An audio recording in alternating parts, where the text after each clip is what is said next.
Olá, meus amados, graça e paz a todos. Eu me chamo Emerson Ferreira, sou seu professor do INTEP, que é o Instituto Teológico de Ensino e Pesquisa da Religião. Sejam muito bem-vindos para mais uma aula.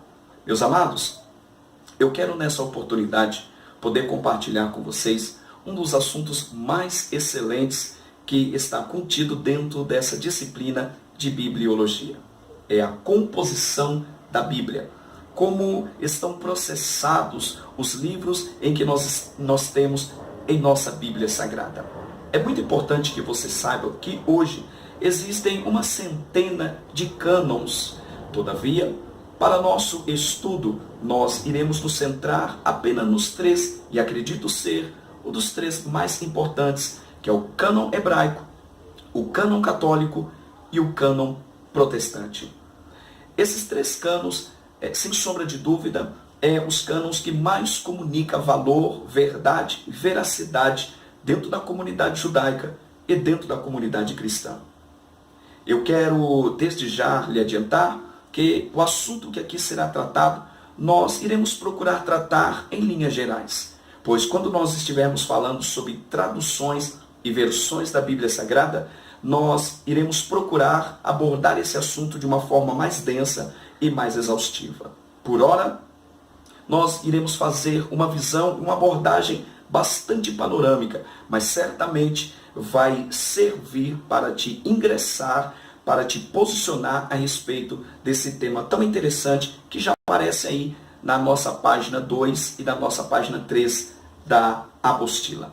Pois bem, eu gostaria de, antes de mais nada, deixar-lhe informado a respeito das traduções. Você sabia que as principais traduções, sejam elas as mais antigas, como a João Ferreira de Almeida Corrigida, a chamada Almeida Corrigida e Fiel, são os dois textos mais antigos, a King James, tanto a inglesa como agora a da versão em português, essas Bíblias que têm as suas traduções mais antigas, até mesmo as mais recentes, como a nova versão internacional, nova tradução da linguagem de hoje, e por que não dizer a mais recente de todas, que é Almeida, século XXI.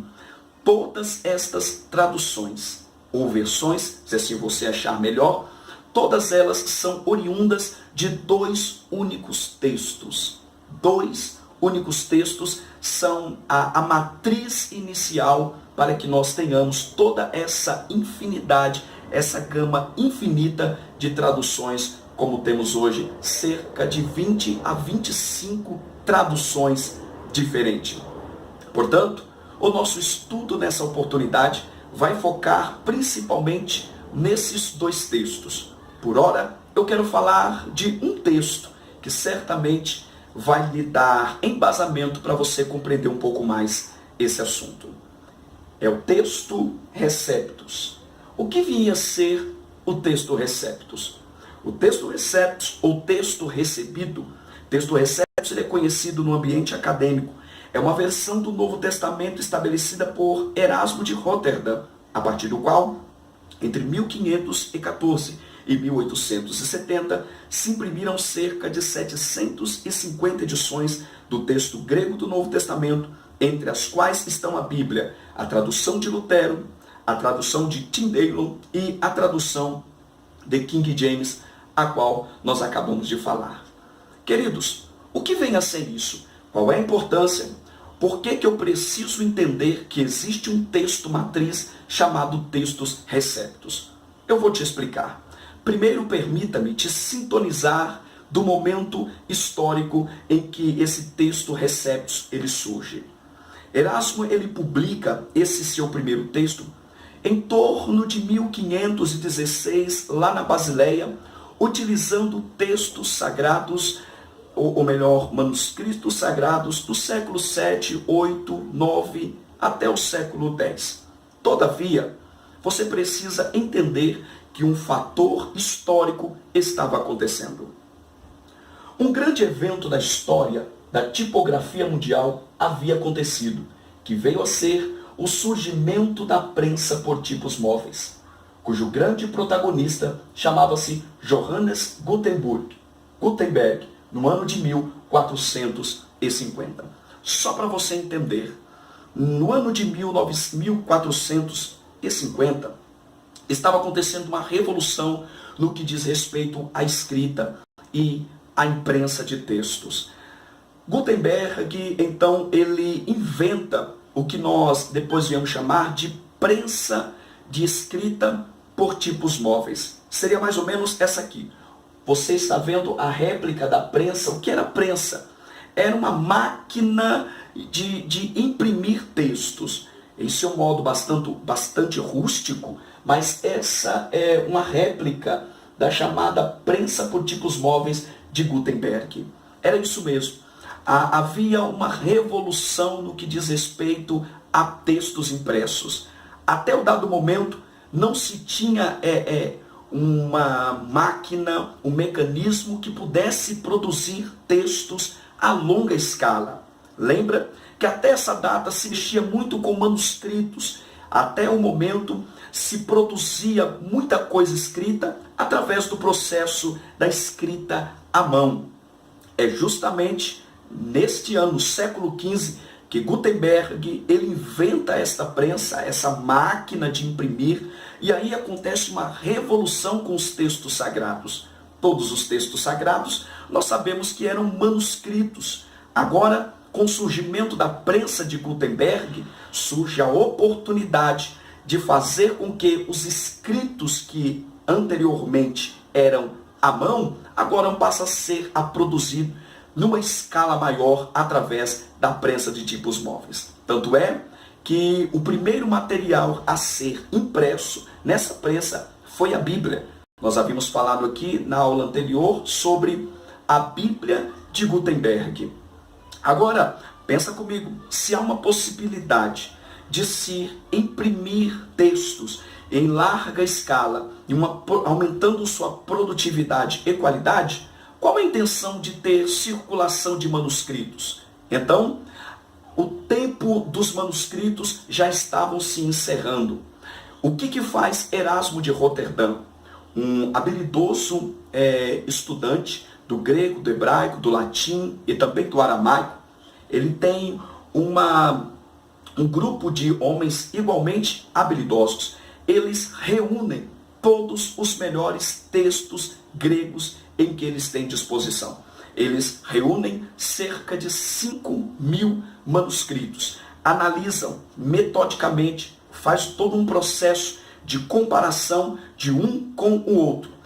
Após a reunião desses manuscritos, após um trabalho extremamente minucioso de comparação, ele então extrai um texto, uma vez que os manuscritos vão perder a sua utilidade. E através deste texto, ele então desenvolve o primeiro texto do Novo Testamento grego em forma impressa. Este é, sem sombra de dúvida, um dos maiores eventos na história da escrita dos manuscritos e do texto sagrado. Esse texto recebe o nome de texto Receptus. Na verdade, esse nome não foi cunhado por Erasmo de Roterdã. Esse nome ele já foi cunhado pelos irmãos Elzevir, que vai aparecer já no século XVII. Só para você entender o que vem a ser esse texto Receptus. O texto Receptus, que em algum momento também é conhecido como texto majoritário. O que vem a ser e quais são as suas características? O texto majoritário ele é baseado em uns 5.000 manuscritos gregos, ou seja, a maioria. Portanto, é daí que vem o termo majoritário. Esses manuscritos não são os mais antigos. É bom você frisar essa informação, porque será extremamente importante para a sua compreensão desse assunto. Os manuscritos do texto Receptus ou do texto recebido não são os mais antigos. Ele já vai datar do século VIII, do século IX até do século X. É importante que se diga que tais manuscritos possuem poucas variantes textuais entre si. O que são as denominadas variantes textuais?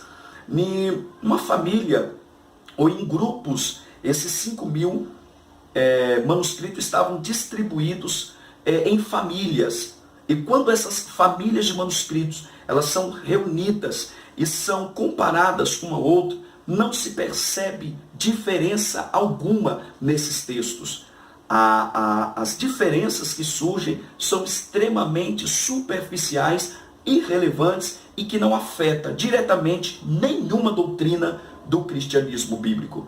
As variantes seriam possíveis contradições, todavia, todas as variantes existentes são extremamente superficiais e que não afetam em nada toda a essência do texto sagrado. É importante você entender este princípio para que você saiba que o texto sagrado foi por Deus divinamente preservado. É bom que você saiba que o texto Receptus é deste texto que vai emanar 3 grandes traduções, por que não dizer as traduções mais antigas que temos, tá? Eu gostaria de citar algumas aqui. A primeira é Almeida Corrigida Fiel, ACF, que foi publicada pela Sociedade Bíblica e Trinitariana do Brasil. Depois, Almeida Revista e Corrigida, que foi publicada pela Sociedade Bíblica do Brasil. Almeida Revista e Atualizada, que foi publicada também pela Sociedade Bíblica do Brasil. Portanto, essa importância de entender da onde emana essas traduções mais antigas. Por exemplo, a Almeida Revista e Corrigida, ela é a preferida dos crentes e dos teólogos pentecostais.